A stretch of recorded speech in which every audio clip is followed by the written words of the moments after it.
Saya yakin 70% petani di Indonesia tidak tahu pupuk ini.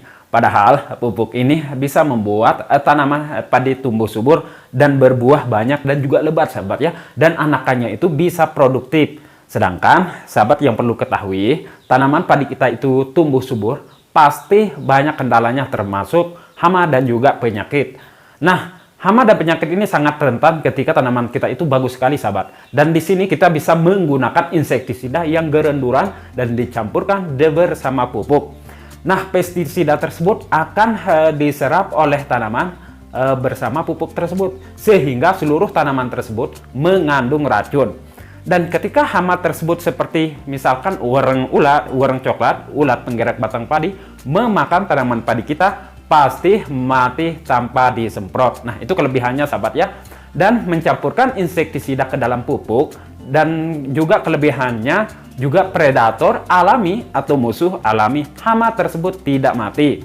Nah, siklus kehidupan pada tanaman padi kita juga akan berjalan dengan baik, sahabat ya, tanpa menggunakan pestisida semprotan untuk memaksimalkan pertumbuhan tanaman padi kita.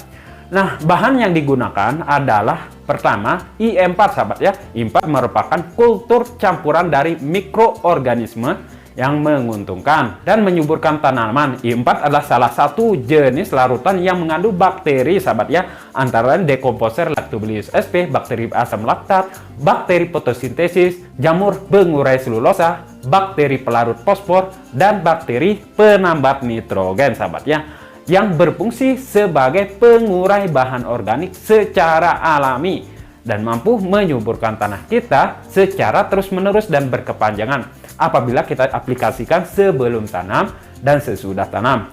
Nah, sahabat, selain itu I4 juga bermanfaat memperbaiki struktur dan tekstur tanah menjadi lebih baik serta menyuplai unsur hara yang dibutuhkan oleh tanaman, misalkan seperti nitrogen, fosfat. Secara alami di dalam tanah unsur haranya itu sebenarnya sudah ada, seperti nitrogen, fosfor yang kadang susah diserap oleh tanaman, sehingga dibutuhkan bakteri tersebut, sahabat ya, agar tanaman itu siap menerima nutrisi dari tanah tersebut. Dan ketika kita memberikan pupuk fosfat, yang pupuk fosfat sintetis, sahabat, atau kimia yang dibutuhkan tanaman saat fase bunting atau berbunga, itu mudah larut dan siap diserap oleh tanaman.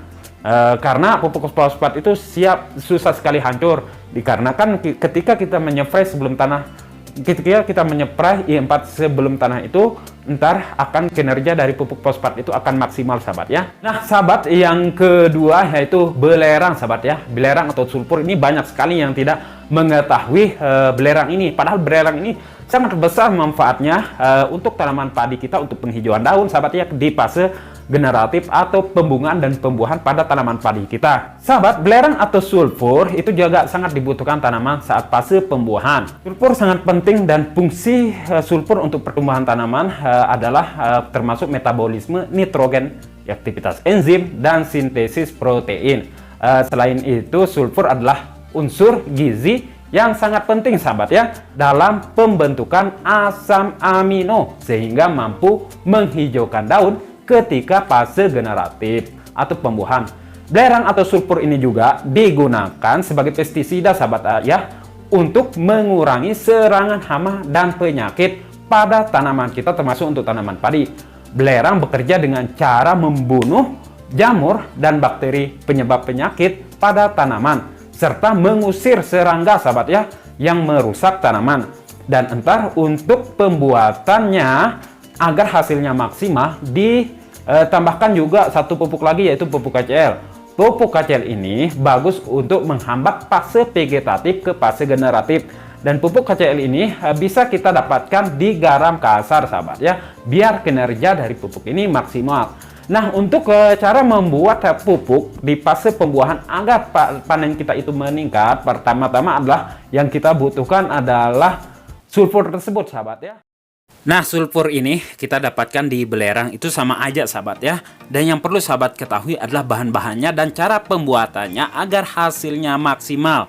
Nah, di sini pupuk KCl yang saya sudah sebutkan barusan, yaitu dari garam krosok sebanyak kurang lebih setengah kilo atau seperempat. Dan bahan yang ketiga di sini kita memakai pecahan batu tor atau bisa memakai kapur gamping sahabat ya, sebanyak 250 gram sahabat. Nah, untuk bahan seterusnya di sini kita siapkan air sebanyak 2 liter sahabat ya. Air sebanyak 2 liter. Nah, untuk alatnya kita masukkan airnya, lalu di sini kita naikkan ke atas api bersama air tersebut.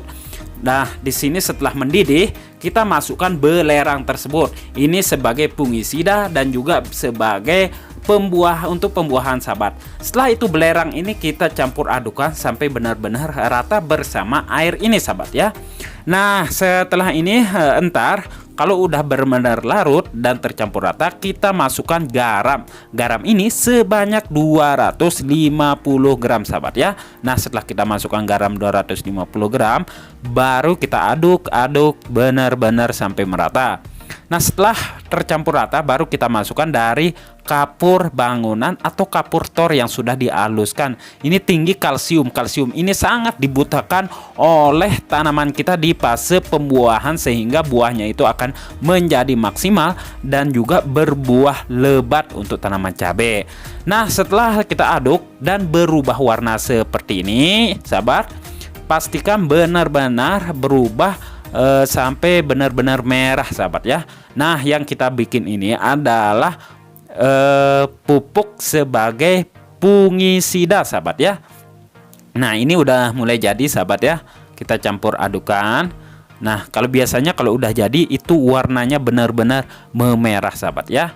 Nah, berarti dari sini kita sudah bisa mendapatkan sulfur dan kita sudah mendapatkan unsur hara makro sekunder seperti kalsium tersebut yang dibutuhkan oleh tanaman padi kita sahabat ya. Nah, setelah ini kalau udah dingin kita pindahkan ke wadah yang kita sudah sediakan. Di sini kita mendapatkan kurang lebih, nah ini sudah kita mendapatkan 2 liter. Setelah ini sahabat, baru kita pindahkan lagi ke wadah botol ya sahabat. Di sini kurang lebih kita dapatkan 2 liter.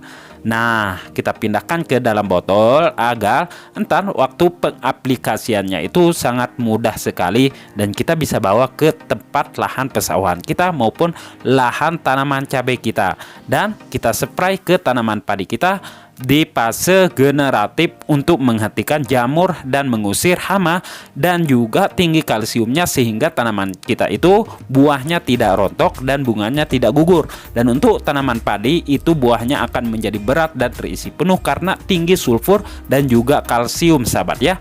Nah, untuk dosis dan ukurannya sahabat, di sini kita ntar memakai 250 gram. Nah, untuk yang di botolan kecil ini berarti ukurannya kita memakai kita untuk 3 gendongan semprotan sahabat ya. Untuk 3 gendongan semprotan untuk 1 liter lebih. Kalau kurang lebih ini 700 mili sahabat ya. Dan itu hasilnya sangat-sangat luar biasa sahabat. Nah sahabat, itu dia cara pembuatannya. Silahkan sahabat spray di fase bunting ya, karena fase bunting itu sangat rentan sekali serangan hama dan juga penyakit sahabat ya. Dan fase bunting itu sangat membutuhkan yang namanya sulfur ini atau belerang ini dan juga unsur hara kalsium tersebut ya. Nah, unsur kalsium ini sangat dibutuhkan pada tanaman padi kita di fase generatif sehingga memaksimalkan pertumbuhan bunga dan juga buahnya. Silahkan sahabat klik video ini cara membuat pupuk pembenah tanah yang untuk menyuburkan tanah kita sebelum pindah tanam sahabat ya. Nah, semoga bermanfaat. Berjumpa lagi di video selanjutnya. Assalamualaikum warahmatullahi wabarakatuh.